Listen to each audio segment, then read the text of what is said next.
About how many tigers do we still have left in the wild? If we take the whole world, maybe 3,000 to 3,500. That's what it's left with, and it's, in my opinion, coming down several hundred a year. So a stage will come when it really be difficult to increase the population. Is poaching still tigers' biggest threat? I think poaching is a result of poor governance. When we have bad political leadership, bad administrative leadership, poachers get in easily. So when we have good governance, no poacher comes in. You have a good park director, you have good trained forest staff, then poachers find it very difficult to come in. So I think first we have to deal with good governance, and that is essential.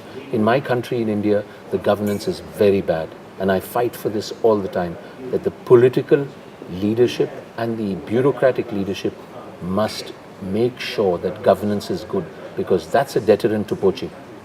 Why are tigers so highly prized? I think somewhere along the line in the cultural beliefs of the tiger, there were a few kings and rulers in China and Southeast Asia who believed that the tiger's body gave you magical cures for illness. And this, after the political changes that took place in these countries, became a fashion. People, everyone would like the medicinal cure that comes from the tiger body. So it pushes up the price. It pushes up every little detail. So a poacher who was getting maybe $200 to shoot a tiger will get $2,000 to shoot a tiger. And that is the problem, that our brains changed. A generational change has taken place where people want to go all out to kill because they believe it can cure. But this is Asia. Does it apply in Europe or the United States or elsewhere? I think there will be communities in Europe and the United States who will use byproducts of the tiger, but Asia is a big consumer of byproducts. There's no question, and we have to deal with this ongoing problem. What do buyers usually want tigers for? As far as I understand from my knowledge of this, they want it for the use in medicine. Okay, they want the bones, they want bits of the fat. The soup is used for various things. Tiger penis soup, it's called. Everybody knows about this. So every part of the tiger finds a way to get used because people think it will make you more macho, it will help in rheumatism, curing rheumatism and curing arthritis. So this is one of the major demands for the byproducts of the tiger. The skin is something which goes one way and one direction. People may buy it illegally to put in their houses, but that's separate. Or like we had in the year 2002, 2003 in Tibet, everybody used to do ceremonial dancing with the skins of the tiger. But that hopefully is changing. But we need to inculcate the change in a younger generation that this is not how you deal with animals. You have to fear and respect them. You don't eat them up. In which countries do most of the poaching takes place today? Poaching takes place where you have lots of tigers. So unfortunately, the countries will be a lot in South Asia. India,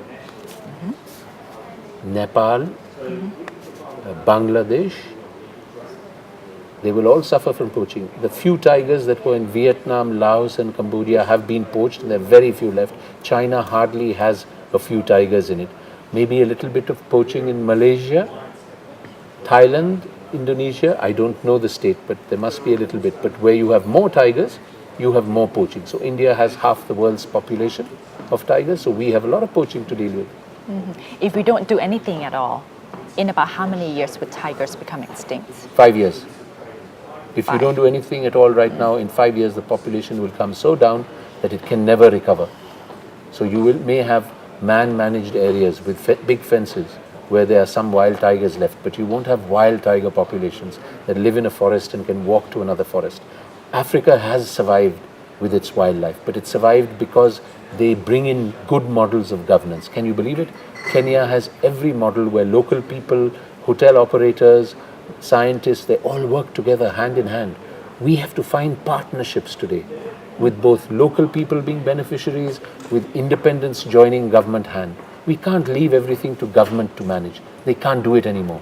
We have to form new partnerships. The future for the tiger will be based on that fact. How has conservation efforts helped throughout the years? I think conservation effort, I've been associated now for 36 years. They delay the inevitable. So you can't judge it. If I look at my own life, I believe my life is a failure. Because my life was to make tigers survive, and they don't survive, they get less and less. Okay, since I started working with tigers 36 years ago, there were double the amount of tigers in the world. There were 7,500 tigers. Now there are 3,500 tigers. So my life is a failure. But the conservation efforts help in keeping the failure a little slower. It's not gone down so fast, so it's slowly coming down. And the reason is not because conservation efforts are bad. The reason is our political leadership doesn't have a brain. There are so many issues to think about. Very important. The most important is how you govern. If you govern in the interest of the animal, that's really important. What does the tiger need? What does it want? It wants space, it wants food. How do you make sure that it has it? You have to have your people defending the park against anyone who comes to kill the animals. It's not just the tiger, it has to eat. So you have to protect the spotted deers, the antelopes, the pigs, the wild, all the other animals that live around. We have to train people. India, for instance, needs a new service, a wildlife service. We don't have it. We just have a forest service. So changes have to come. Reform in administration, it's vital.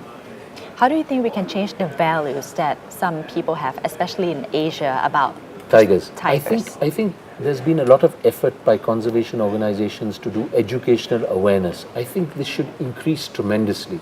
There should be massive campaigns in areas where people still believe that the tiger byproducts and their medicinal uses have magical cures. You have to completely annihilate this belief. And this requires maybe more funding, more effort by governments and non-governments to come together to make this major campaign, that someone who uses this product becomes an outcast. No, he's completely alienated, gets into jail for 10 years. You really have to be strict. Because the tiger is not just the tiger, it's a symbol of the natural world, the quality of life for human beings. Can you imagine living in a world without a forest or without a tiger?